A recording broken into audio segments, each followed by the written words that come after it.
Swadikap. Hello everyone. My name is Teerawat Songsichan. I am 32 years old. I graduated the Bachelor's degree of Science in Chemistry from Prince of Songkla University and the Master's degree of Organic Chemistry at the same university. Recently, I received the PhD in Chemistry and Chemical Engineering from École Polytechnique Fédérale de Lausanne, Switzerland. My PhD thesis is on the topic of macrocyclization of omega isocyanoaldehydes and towards the total synthesis of dimethylamine A. Our group introduced the new bifunctional compound, which is the omega isocyanoaldehyde. There are one isocyanide group and one aldehyde group at the end of two terminals.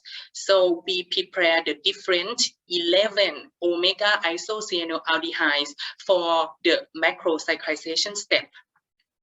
We apply the multi-component reactions, which are the Passerini and Ugi reactions for our macrocyclization. These are the outline of the multi-component reaction conditions that we use for the macrocyclization of the 11 different omega isocyanoaldehydes. Finally, after we perform the macrocyclization, we got the 50 examples of the cyclic ring compounds. 9 to 22 membered rings were formed from low yields to 97% yield. So we would like to use our strategy for the total synthesis of a natural product. We choose the dimethylamine A as the target molecule. The 24-member cyclic peptide compound was consists of an alpha ketoamide group, which we expected that this alpha ketoamide bond can be formed from the macrocyclization of omega isocyanoaldehyde. Before the macrocyclization step, we have to prepare the omega isocyanoaldehyde compound. This compound was formed via the coupling reactions and functional group transformations from the 5 starting materials, including L-ornithine, L-proline, L-norvaline, 5-hydroxy-L-tryptophan, and this diazo compound. We perform the macrocyclization reaction of this omega isocyanoaldehyde under these Passerini conditions to give this 24 cyclic alpha hydroxylactam in 63% yield. After that, this alpha hydroxyamide can be converted to the alpha ketoamide by the DMP oxidation. And finally, we have the 24 cyclic ring system of the dimethylamine A. So we can prove that our strategy, macrocyclization of the omega isocyanoaldehyde, can be used for the total synthesis of the natural product. Let's move to the teaching. Today, I would like to teach in chemical bonding on the topic of shapes of covalent compounds. The shapes of covalent compounds can be predicted by using the valence shell electron pair repulsion or VSEPR theory.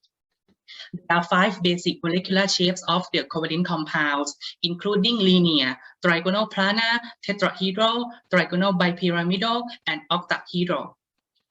First one, the carbon dioxide, carbon disulfide, hydrogen cyanide, and barium fluoride give the linear shape, and the bond angle is 180 degrees. The sulfur trioxide, boron fluoride, nitrate ion, and carbonate ion give the trigonal planar shape, and the bond angle is 120 degrees.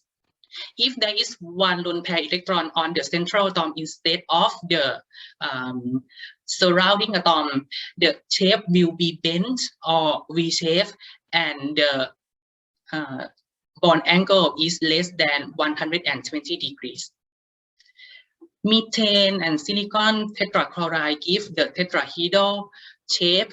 Bond angle is 109.5 degrees. If there is one lone pair electron on the central atom and 3 surrounding atom, the shape of that compound is the trigonal pyramidal. If there are 2 lone pair electrons and 2 surrounding atom on the central atom, that compound will be bent or V-shape, and the bond angle is lesser than trigonal pyramidal and less than 109.5 degrees. The phosphorus pentafluoride gives the trigonal bipyramidal shape. If there is one lone pair electron, that lone pair electron will located at the planar, not on the top or at the bottom. So the shape is the seesaw.